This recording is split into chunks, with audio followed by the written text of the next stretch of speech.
Hello guys, welcome to my YouTube channel Robin study centre.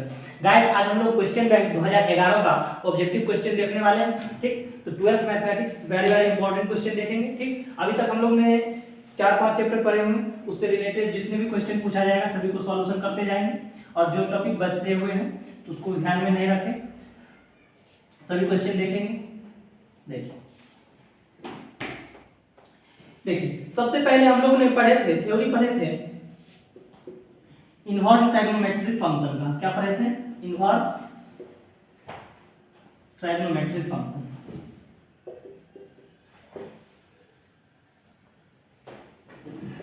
Inverse trigonometric function. तो देखिए पहला था relation function, जो कि नहीं पढ़े हम लोग, और डायरेक्टली कौन सा पढ़े थे? Inverse trigonometric function. देखिए रिलेशन फंक्शन से बहुत ही कम क्वेश्चन पूछा जाता है। ठीक, दूसरा यानी कि क्या पढ़े थे? मैट्रिक्स पढ़े थे।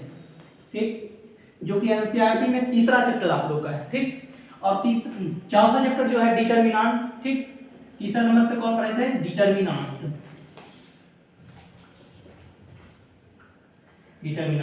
ठीक, जो कि पांचवा चैप्टर है कंटिन्यूटी एंड डिफरेंटिबिलिटी। ठीक,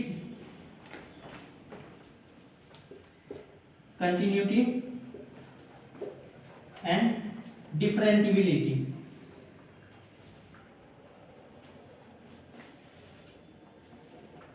तो देखिए हम लोगों ने 4 चैप्टर पढ़ा और कुछ इंटीग्रेशन का भी वीडियो है। ठीक, जिसमें डाला गया है। तो और कैलकुलेशन मुझे आधा पार्ट भी नहीं पढ़े हम लोग, जिसमें कैलकुलेशन से सुने जाता है, बहुत क्वेश्चन पूछा जाता है, जो कि आप लोग को यह 4 chapter very very important question पूछा जाता है। और 5वां नंबर में एक इंटीग्रेशन भी डाल लीजिए। ठीक, इंटीग्रेशन जो कि 7वां चैप्टर है। छठा एप्लीकेशन ऑफ डेरिवेटिव है, जो कि एप्लीकेशन ऑफ डेरिवेटिव से बहुत ही कम क्वेश्चन पूछा जाता है, तो उसको भी हम लोग देख लेंगे। तो देखिए यहाँ तक हम लोग, और इस पार्ट में देखेंगे पहले इसका भी देख लेंगे, साथ में क्वेश्चन आते जाएगा, इसका भी आएगा, इसका भी और इसका भी, और यह भी क्वेश्चन आएगा इंटीग्रेशन का भी। तो इंटीग्रेशन के कुछ बेसिक पार्ट को जो नहीं बताए हैं बता देंगे, उसके बाद हम लोग इंटीग्रेशन के क्वेश्चन को देखेंगे। अभी तो आप लोग 2011 के क्वेश्चन देखते रहेंगे ये 4 टॉपिक के अंदर में। ठीक, देखिए कहा जाता है पहला चैप्टर भाषा वाला। तो देखिए उससे क्वेश्चन बहुत कम पूछा जाता है, जो कि भाषा वाला क्वेश्चन जो पूछा जाता है अधिकतर मैट्रिक्स और डिटरमिनेंट से क्वेश्चन पूछा जाता है, और कंटिन्यूटी एंड डिफरेंटिबिलिटी से। तो देखिए तो इस चैप्टर के लिए 2011 में जो क्वेश्चन पूछा गया है, जो कि तीसरा नंबर क्वेश्चन है, इनवर्स ट्राइगोनोमेट्रिक फंक्शन का क्वेश्चन दिया गया है। ठीक, तो वह क्वेश्चन क्या है? tan inverse √3 minus sec inverse minus. देखिए इस तरह से क्वेश्चन दिया गया है। ठीक, और ऑप्शन जो भी रहे आप लोग देख लीजिएगा। आलोक का मेरे पास क्वेश्चन बैंक है, आप लोग के पास जो भी है देख सकते हैं। देखिए तो सबसे पहले इसको सॉल्व करने के लिए क्या करेंगे? tan inverse.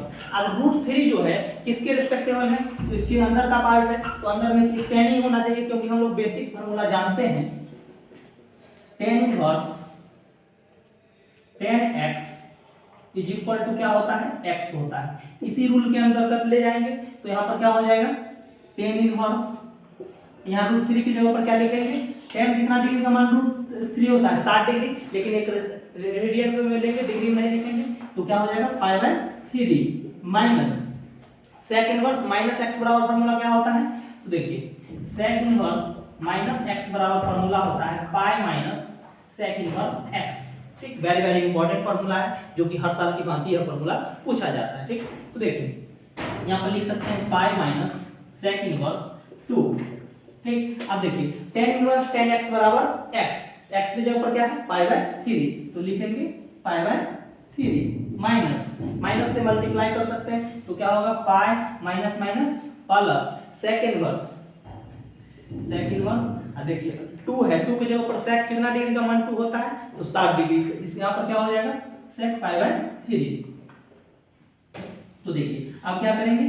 π/3 minus pi plus sec inverse sec x बराबर x, क्या हो जाएगा? π/3। तो देखिए यहाँ तक आप लोग क्वेश्चन का सॉल्यूशन हो गया। आप भी कुछ जो आप लोग कर सकते हैं। ठीक, तो देखिए एक लाइव वीडियो चलाए थे, जिसमें बफरिंग के कारण वह वीडियो कट भी गया था। ठीक, तो देखिए हम लोग रिकॉर्डेड वीडियो के अंदर देखेंगे। अभी जो होती है नेटवर्किंग के प्रॉब्लम बहुत ज़्यादा ही रहता है, जिस कारण से देखिए तो अब इसका निकालेंगे। इनका जो क्या होगा? 3 pi minus 3 pi plus pi, तो क्या हो जाएगा, पाई पाई जुटेगा 2 पाई माइनस 3 पाई, मतलब घटेगा तो क्या हो जाएगा माइनस पाई बाय 3। इतना वर्किंग आप लोग कर सकते हैं, तो माइनस पाई बाय 3 इसका आंसर हो गया। ठीक, तो आई होप आप लोग समझ गए होंगे बहुत अच्छी तरह से। देखिए नेक्स्ट क्वेश्चन जो है 5 नंबर क्वेश्चन, चौथा क्वेश्चन है बाइनोमियल थ्योरम का। ठीक, जो कि बाइनोमियल थ्योरम के अंतर्गत क्वेश्चन पूछा गया, जो रिलेशन फंक्शन का क्वेश्चन। ठीक, तो देखिए 5 नंबर क्वेश्चन है जो कि इनवर्स ट्रायगोनोमेट्रिक फंक्शन का, जो कि हर साल की भांति यह क्वेश्चन पूछा जाता है। ठीक, 2011 में क्वेश्चन पूछा गया है, यह क्वेश्चन फिर देखें 21 में भी क्वेश्चन पूछा गया है। तो देखिए आप लोग हर एक सेट को बना लीजिएगा क्वेश्चन में, तो एक भी क्वेश्चन नहीं छूटेगा। देखिए तो 5 नंबर जो क्वेश्चन है 2011 में पूछा गया है, sine into sec inverse x plus cosec inverse x, जो कि इसके लिए हमने शॉर्ट वीडियो एक तो बनाया थे, जिसमें बहुत अच्छा खासा लोगों ने देखा। यह क्वेश्चन बार-बार क्वेश्चन पूछा जाता है, जिसके लिए हम लोगों ने फार्मूला बताया था, 3 फार्मूला इनवर्स के लिए। Sine inverse x plus cos inverse x बराबर भी दिया रहता है, तो पाई बाय 2, जो कि ऑब्जेक्टिव में डायरेक्ट फार्मूला भी पूछा जाता है। दूसरा फार्मूला है tan inverse x plus cot inverse x is equal to pi by 2। तीसरा फार्मूला जो है sec inverse x plus cosec inverse x is equal to pi by 2। Very important formula है, जो कि sin इनवर्स sin x बराबर sin inverse x plus cos inverse x बराबर pi by 2, tan inverse x plus cot inverse x बराबर pi by 2। ठीक, उसके बाद sec inverse x plus cosec inverse x बराबर पाई बाय 2। तो देखिए एक साइन इसके पीछे में छिपा हुआ है, तो साइन लिख देंगे। इतना के जगह पर क्या होता है, sec inverse x plus cosec inverse x बराबर पाई बाय 2, तो यहां पर रख देंगे पाई बाय 2। तो sin 90 डिग्री का वैल्यू क्या होता है 1, यही मेरा आंसर हो जाएगा। तो इस जगह पे अंदर में कुछ सा पार्ट रहे या तीनों फार्मूला में से किसी एक फार्मूला, हर साल की भांति यहां से 2 क्वेश्चन पूछा जाता है। ठीक, तो आप लोग देख सकते हैं, आप समझ गए। ठीक, नेक्स्ट क्वेश्चन पे बढ़ते हैं। देखिए 6 नंबर क्वेश्चन है, डिटरमिनेंट का क्वेश्चन है, जो कि मोस्ट वीवीआई क्वेश्चन, जो कि यह क्वेश्चन 5 मार्क्स में सिद्ध करने के लिए भी दिया जाता है, जो कि 2021 में पूछा गया था। देखिए 6 नंबर क्वेश्चन है, यदि del is equal to 1 1 1 a b c, b plus c, उसके बाद है c plus a plus b। तो देखिए इस तरह का एक डिटरमिनेंट दिया गया है। क्या दिया गया है, इस तरह का एक डिटरमिनेंट दिया गया है। अब इसको कहता है, तो यानी कि डिटरमिनेंट का वैल्यू ज्ञात करने के लिए तो हम लोग कर सकते हैं, क्या कर सकते हैं, तो r1 minus r2 and r2 minus r3, ठीक कर सकते हैं, क्योंकि r1 माइनस r2 का जो वर्किंग करेंगे तो ये भी कर सकते हैं, जो कि r2 में कर रहे हैं तो r3 से रिप्लेस भी कर सकते हैं। ठीक, तो देखिए क्योंकि R2 वाला पार्ट जो फिर नया चेंज हो जाएगा, जिसमें R1 का वर्किंग कर रहे हैं, तो इस तरह आप लोग कर सकते हैं, R1 को R3 से भी रिप्लेस कर सकते हैं, R1 माइनस R3। ठीक, या R1 माइनस R2 भी करना गलत नहीं होगा, अलग अलग डिफाइन कर सकते हैं। पहले R1 का वर्किंग कर लेंगे, फिर R2 का साथ ही कर रहे हैं, उसमें भी कोई गड़बड़ नहीं। ठीक, तो क्योंकि R1 के लिए कर रहे हैं, फिर R2 में भी R3 से कर रहे हैं। देखिए जब R1 माइनस R2, तो क्या हो जाएगा, 1 में से 1 जाएगा 0, a माइनस b, यहाँ पर क्या हो जाएगा b plus c minus c minus a। फिर इसके लिए कर रहे हैं 1 में से R2 में से R3 जाएगा तो 0, b minus c, c plus a minus a minus b, a minus a minus b। ठीक, माइनस से मल्टीप्लाई हो जाएगा तो क्या हो जाएगा, फिर आप c वाला R3 वाला पार्ट को इसी तरह रहने दीजिए, इस तरह से हो जाएगा। ठीक, तो अब क्या करेंगे, देखिए यहाँ से c कैंसिल हो रहा है प्लस माइनस में, यहाँ पे प्लस a प्लस माइनस में कैंसिल। ठीक, तो अब क्या देखिए क्या बच रहा है, 0 a minus b, b minus a। ठीक, उसके बाद क्या बच रहा है, 0 b माइनस c, उसके बाद c माइनस b, इसी तरह 1 c a प्लस b। तो देखिए यहाँ पर अब हम लोग यहाँ से माइनस इसमें कॉमन लिया जाए तो a माइनस बी कॉमन आ जाएगा, ये दोनों वाला पार्ट यानी कि क्या दो को पार्ट अब जीरो दिख रहा है, मतलब एक वैल्यू निकालेंगे डिटरमिनेंट का, क्या निकलेगा, तो जैसे R1 के अनुसार चलेंगे तो ऑलरेडी कि दो को पार्ट जीरो है यानी कि सब कट के एक जीरो में यहाँ पर माइनस के यानी प्लस माइनस के देखिए रिस्पेक्टेबल में आ रहा है, मतलब एक जीरो का वैल्यू आएगा, आप लोग डिफाइन कर सकते हैं। तो R1 के अनुसार चलना है या यहाँ पर से इस तरह से इक्वेशन बना लेना है। देखिए क्या हो जाएगा, 0 a माइनस बी, यहाँ पर कॉमन लेंगे माइनस तो a माइनस बी, फिर क्या है 0 b माइनस सी, अब इसको इसमें माइनस को कॉमन ले लेंगे तो b माइनस सी, यह भी हो जाएगा 1c a प्लस b। तो देखिए आप देखिए इसमें जो डिटरमिनेंट किसी एक रो और कॉलम से कॉमन, तो R1 और R2 से कॉमन लेने पर तो a माइनस बी R1 से, अब R2 से b माइनस सी कॉमन ले लेंगे, क्या ले लेंगे, तो a minus b b minus c. तो देखिए क्या बचा 0 0 1, अब बचा 1 1 c, उसके बाद -1 a प्लस b। तो देखिए एक रिलेशन टाइप का यह पार्ट जीरो हो जाएगा, तो ऑलरेडी जीरो से मल्टीप्लाई करेंगे तो क्या होगा जीरो, मतलब इसका वैल्यू क्या होगा जीरो। ठीक, इस तरह आप लोग डिफाइन कर सकते हैं, वेरी वेरी इंपॉर्टेंट क्वेश्चन। देखिए नेक्स्ट क्वेश्चन भी एक डिटरमिनेंट का क्वेश्चन है, जो कि ऐसा क्वेश्चन 2x2 ऑर्डर का गुड लक क्वेश्चन कभी कभी पूछा जाता है। ठीक, देखिए 2011 में पूछा गया। यह क्वेश्चन जो था वेरी वेरी इंपॉर्टेंट क्वेश्चन है, जो कि आप लोग को सिद्ध करने के लिए भी 5 मार्क्स में बाय स्टेप प्रैक्टिस कीजिएगा तो मिलता है। ठीक, देखिए सबसे पहले कोई क्वेश्चन को थिंकिंग करना बहुत जरूरी है। ठीक, तो देखिए 7 नंबर क्वेश्चन जो है, 7 नंबर क्वेश्चन कहता है यदि determinant del is equal to 10 2 36। देखिए 2x2 ऑर्डर का डिटरमिनेंट पूछा जाए तो क्या करते हैं, प्रिंसिपल डायगोनल का मल्टीप्लाई करते हैं, सेकेंडरी डायगोनल को मल्टीप्लाई करके घटा देते हैं, तो क्या हो जाएगा 10 6 जा 60 माइनस 13 2 जा 16, 60 60 कैंसिल हुआ क्या 0। ठीक, इस तरह से आप लोग डिफाइन कर सकते हैं, या इसका क्या है प्रिंसिपल डायगोनल है।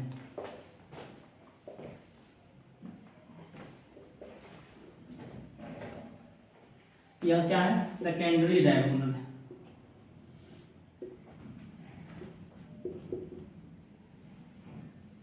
ठीक, इस तरह से डिफाइन कर सकते हैं। देखिए नेक्स्ट क्वेश्चन है 8 number question.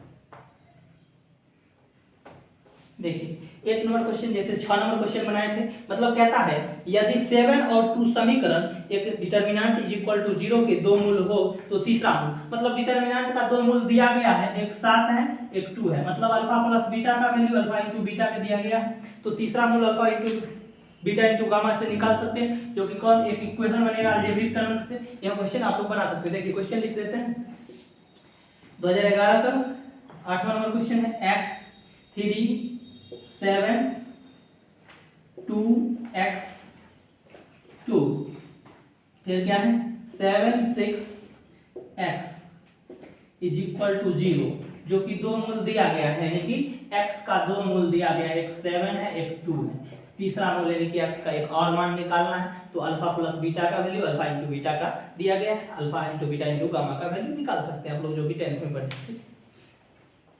C by S. देखिए 9 नंबर क्वेश्चन भी एक डिटरमिनेंट का क्वेश्चन है, जो कि x का मान पूछता है, जैसे x 8 ठीक 3 3 इस तरह इज इक्वल टू 0 दिया गया है। 9 नंबर क्वेश्चन, जो कि इस तरह का क्वेश्चन बहुत सारा क्वेश्चन डिटरमिनेंट का भी क्वेश्चन पूछा जाता है आप लोग को, तो क्या करिएगा, क्या बताया था प्रिंसिपल डायगोनल का मल्टीप्लाई माइनस सेकेंडरी डायगोनल, तो क्या हो जाएगा 3x माइनस 8 3 के 24 ठीक is equal to 0, 3x is equal to 24, ये x उस साइड चल जाएगा 3 24 बाय 3 कट के क्या आया 3 8 जा 24, 8 आंसर x का मान। ठीक, देखिए तो नेक्स्ट नंबर क्वेश्चन है 10 number question, very very important question, जो कि इस तरह का क्वेश्चन बार बार कभी कभी फंस जाता है लोग, जो कि शॉर्टली क्वेश्चन है। देख कहता है यदि ए कोई मैट्रिक्स दिया, यदि मैट्रिक्स दिया गया है मतलब लेट कर लेंगे ए इज इक्वल टू आई 0 0 आई, और ए स्क्वायर पूछ रहा है तो ए स्क्वायर निकालने के लिए क्या करेंगे, ए इंटू ए, जैसे matrix multiplication of two matrix या प्रोडक्ट ऑफ टू मैट्रिसेस, ठीक। तो क्या हो जाएगा आई 0 0 आई इंटू आई 0 0 आई, ठीक। इस तरह से डिफाइन कर सकते हैं। देखिए तो रो वाइज का यानी कि रो वाइज चलेंगे, कॉलम वाइज मल्टीप्लाई करके जोड़ते जाएंगे, ठीक। इस तरह मल्टीप्लाई होता है, ठीक, दोनों। देखिए तो क्या हो जाएगा आई आई के स्क्वायर आई स्क्वायर, फिर प्लस करेंगे 0 से तो 0 आ जाएगा, फिर दूसरा में तो 0 से करेंगे आई को तो 0 0 को आई 0 मतलब 0 होगा, फिर 0 को आई से तो 0 प्लस आई 0 को तो 0 तो 0 को 0 से 0 प्लस आई को आई से आई स्क्वायर, ठीक। इस तरह भी आप लोग को दिया रहेगा, ऑप्शन में तो मार सकते हैं, या आई स्क्वायर का मान मतलब आई का मान होता है -1 -1 0 0 -1, यह आप लोग का आंसर हो गया 2/2 का मैट्रिक्स, जो कि 2 मार्क्स में भी कभी क्वेश्चन पूछा है, ज्यादा चांस रहता है ऑब्जेक्टिव में क्वेश्चन पूछा जाता है, ठीक। देखिए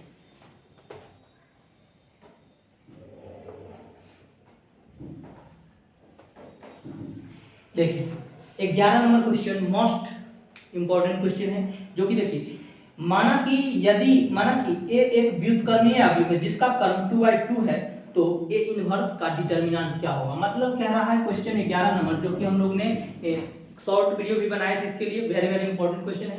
कहता है माना कि ए क्या है, इन्वर्टिबल मैट्रिक्स, क्या है, इन्वर्टिबल मैट्रिक्स, जिसको आप व्युत्क्रमीय अवयव कहते हैं हिंदी में, ठीक। क्या कहते हैं हिंदी में, व्युत्क्रमीय अवयव, ठीक। और तो कहता है जिसका क्रम है मतलब ऑर्डर दिया गया है, कोटि क्या 2/2 का ऑर्डर दिया गया है, तब इसके लिए पूछता है ए इनवर्स का डिटर्मिनेंट। ए इनवर्स का डिटर्मिनेंट क्या होगा, 1/a का डिटर्मिनेंट इन्वर्टिबल मैट्रिक्स 2/2 के लिए, ठीक। वेरी वेरी इंपॉर्टेंट फार्मूला है, जो कि आप लोग याद रखते हैं इस फार्मूले को, ठीक। आई होप आप लोग समझ गए हैं। देखिए 12 नंबर क्वेश्चन, जो कि बहुत ही इंपॉर्टेंट क्वेश्चन है सहखंड कोफैक्टर के लिए, यह भी बनाए थे शॉर्ट वीडियो, जो कि अच्छा क्वेश्चन आता है, जो कि हर साल पूछा जाता है, उसका मैंने शॉर्ट वीडियो भी डाला गया है। देखिए तो 12 नंबर क्वेश्चन पूछा जाता है, यदि ए कोई 1 2 2 1, देखिए बारहवीं से समझना है, और सहखंड ऑफ ए मतलब कोफैक्टर ऑफ ए पूछ रहा है, तो कोफैक्टर ऑफ ए निकालने के लिए ए आई जे इज इक्वल टू होता है A11 A12 A21 A22, मतलब निकालने के लिए पहला रो का पहला कॉलम कोफैक्टर को ए कैपिटल ए या कैपिटल सी से डिफाइन करते हैं। क्या करते हैं, कोफैक्टर को सहखंडन को इससे डिफाइन करते हैं, डिनोट करते हैं, ठीक। तो अब क्या करेंगे, कोफैक्टर ऑफ A11 मतलब पहला रो का पहला कॉलम, सिर्फ इसके दो वाई के लिए निकालने के लिए देखिए 3 के मैट्रिक्स के लिए क्या होता है, plus minus plus minus plus minus plus minus plus, यह साइन होता है 3/3 के लिए। अगर 2/2 के लिए पूछा जाएगा तो 2/2 के लिए आसानी से आप लोग कर सकते हैं प्लस माइनस माइनस प्लस, ठीक। सिर्फ खाली जिस रो और कॉलम में से चलेंगे पहला रो का पहला कॉलम क्या है, प्लस का साइन है, इस साइन को ध्यान में रखते हुए प्लस का साइन लगाएंगे और इसके रो और कॉलम को ढक देंगे इस तरह से, पहला रो और पहला कॉलम को ढक देंगे तो बचा क्या 1, तो 1 लिख देना, सिर्फ खाली जहां से चलेंगे उस साइन को देखेंगे। फिर देखिए पहला रो का दूसरा कॉलम, पहला रो का दूसरा कॉलम कौन सा है, पहला रो यह है, दूसरा कॉलम यह है, तो इसको और इसको ढक देंगे तो बचा क्या 2 बचा, तो क्या है यहाँ पर साइन क्या है, माइनस का साइन है, ठीक। फिर देखिए दूसरा रो का पहला कॉलम, दूसरा रो का पहला कॉलम यहाँ पर है, यहाँ साइन क्या है, माइनस का साइन है, तो दूसरा रो यह हो गया और पहला कॉलम यह, तो इसको ढक देंगे तो बचा क्या 2 बचा, तो 2 लिख देंगे। फिर देखिए दूसरा रो का दूसरा कॉलम का साइन क्या है, दूसरा रो का दूसरा कॉलम का साइन प्लस का है, ठीक। देखिए तो दूसरा रो यही है और कॉलम क्या है, यही है दूसरा कॉलम, बचा क्या 1, तो 1 को लिख देंगे, ठीक। इस तरह से आप देखिए अब जो नया मैट्रिक्स होगा यहाँ पर वैल्यू रख देंगे। A11 का वैल्यू क्या आया 1, A12 पहला रो का दूसरा कॉलम आया -2, दूसरा रो का पहला कॉलम आया -2, दूसरा रो का दूसरा कॉलम क्या आया 1। तो देखिए यहाँ पर कोई अगर डिजिट चेंज रहता तो इसके लिए सॉल्व के लिए देखिए इसमें 2/2 का अगर कॉफैक्टर पूछा जाए तो क्या करना है, प्रिंसिपल डायगोनल को चेंज कर लेना है। क्या करना है, प्रिंसिपल डायगोनल को चेंज कर देना है वैल्यू का। जहां पर यहाँ 2 रहेगा तो यहाँ 2 चला जाएगा, यहाँ 1 चला जाएगा, ठीक सब हो जाएगा। अगर बस इसको कुछ नहीं करना है, इसमें माइनस का साइन लगाना है, बस वही हो जाएगा आप लोग का कॉफैक्टर ऑफ ए। ठीक 2/2 के लिए 3/3 के लिए जस्ट साइन याद रखें, इस तरह से आप लोग डिफाइन कर सकते हैं, जो कि हर साल की भांति पूछा जाता है। ठीक थैंक यू। देखिए नेक्स्ट क्वेश्चन,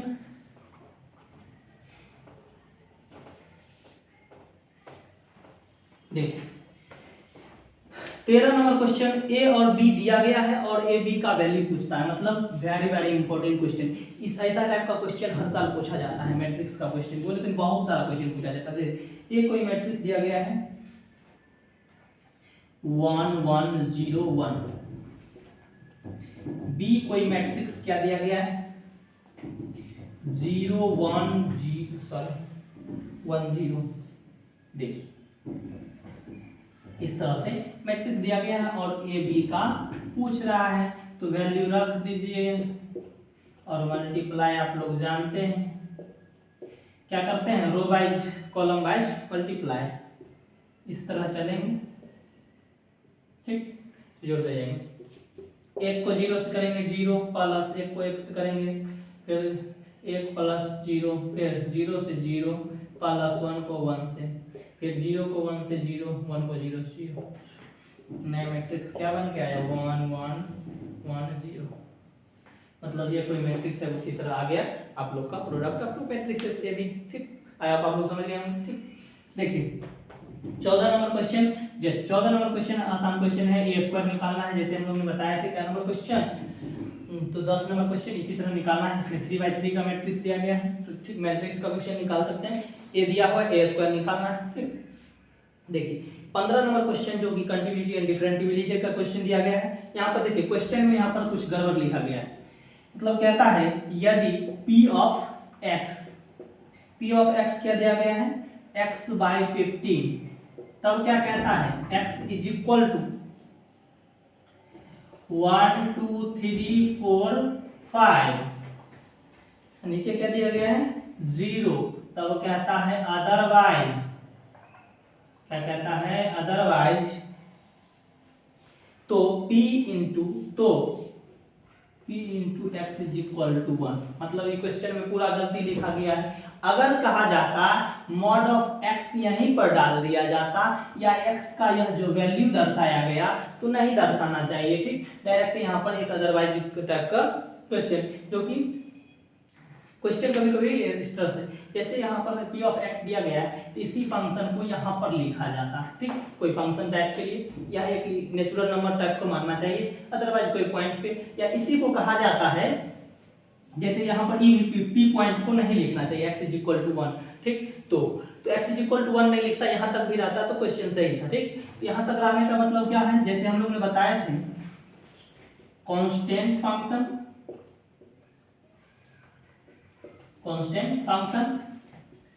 पॉलिनोमियल फंक्शन,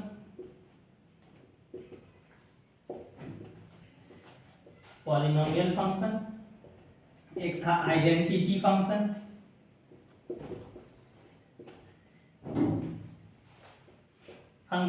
इस सब के लिए एक भाषा हम लोग ने क्या बताए थे, x के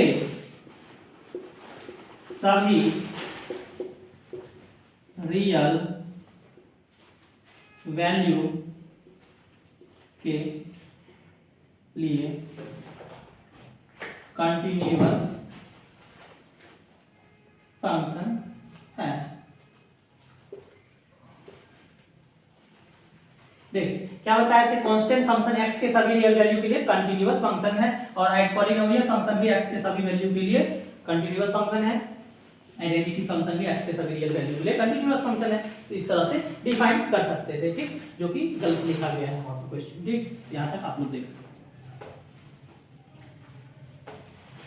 अब नहीं तो यहां पर सिर्फ कहा जाए तो यह भी इस पॉइंट को हटाकर p एक नेचुरल नंबर, यह पॉइंट हटा दिया जाता है, ठीक। और सिर्फ एक ही पॉइंट पर देखिए ऑब्जेक्टिव टाइप का क्वेश्चन जो पूछा जाता है यह भी लिखा हुआ गलत नहीं, क्योंकि x equal to a point पे हम लोग चेक कर सकते थे काटा कंटिन्यूअस है या डिसकंटिन्यूअस, या उस बिंदु पर चेक करने के लिए बनाया जाता, ठीक। तो इसलिए 1 पे हम लोग चेक कर सकते थे। लेफ्ट साइड से x less than 1, right side से x greater than 1, x is equal to a point पर, मतलब क्या बताए थे, एक पिता के दो संतान, कंटिन्यूअस फंक्शन, उसमें से किसी एक को बीमार पड़ जाए तो डिसकंटिन्यूअस फंक्शन, ठीक। तो देखिए 16 नंबर क्वेश्चन डिफरेंशियल इक्वेशन का क्वेश्चन है, ठीक। देखिए 17 नंबर क्वेश्चन का इंपॉर्टेंट क्वेश्चन जो कि ये 2 मार्क्स में भी क्वेश्चन पूछा जाता है, इंटीग्रेशन का क्वेश्चन है, ठीक। कुछ फार्मूला बेसिक बता देंगे, सिंपल सा क्वेश्चन है। क्वेश्चन अगर आप लोग लिखना चाहिए देखिए cos 2x बटे sin x plus cos x का होल स्क्वायर dx। तो बनाने के लिए हम लोग फार्मूला लगा के तुरंत बना देंगे, इसका स्क्वायर करेंगे, cos 2x का फार्मूला लगाएंगे, काट करेंगे, बस निकल जाएगा, कुछ नहीं पूछा गया है, बस हाँ dx पूछ रहा है, तो बस इस तरह से हम लोग डिफाइन कर सकते हैं। देखिए उसके बाद 18 नंबर क्वेश्चन दिया गया है, वेक्टर अलजेब्रा का क्वेश्चन है, ए बी मैग्नीट्यूड के दिया गया है, ए बी cos थीटा के लिए, और 19 नंबर भी क्वेश्चन कौन का निकालना है, तो दोनों को जोड़ के, ठीक, वेक्टर का क्वेश्चन। देखिए 20 नंबर क्वेश्चन जो कि ये हम लोग ने शॉर्ट वीडियो इस क्वेश्चन के लिए सबसे पहला वीडियो बनाए थे। तो देखिए यह क्वेश्चन कहता है ताश के 52 पत्तों में से यदि एक पासा खींचा जाए तो इसके इक्का होने की प्रायिकता, मतलब इक्का होने की प्रायिकता। देखिए 20 नंबर लास्ट क्वेश्चन जो पूछा गया है कहता है ताश के 52 पत्तों में से, मतलब ताश के गड्डी में से 52 पत्ता होते हैं, ठीक। इसमें से कहता है एक इक्का होने की प्रायिकता, मतलब इक्का क्या होता है, तो इक्का 4 होता है, क्या होता है 4, तो एक इक्का होने की प्रायिकता, एक इक्का होने की प्रायिकता क्या हो जाएगा, क्या होता है 4/52, कट के क्या हो जाएगा 1/13। Option number B is right, ठीक। थैंक यू, आप लोग समझ गए होंगे। 2011 का लगभग 20 में 13 क्वेश्चन ऐसा था जो आप लोग से बनने वाला क्वेश्चन था, ठीक। तो कहा जाए तो जो कि हाँ तो 2 1 3 तो जो कि वेक्टर का भी क्वेश्चन और इंटीग्रेशन का जो क्वेश्चन है उसके लिए हम लोग कुछ बेसिक पार्ट बता देंगे, उसके बाद आप लोग डील कर सकते हैं यह क्वेश्चन को भी, ठीक। थैंक आप लोग समझ गए, नेक्स्ट वीडियो में फिर मिलेंगे, थैंक यू।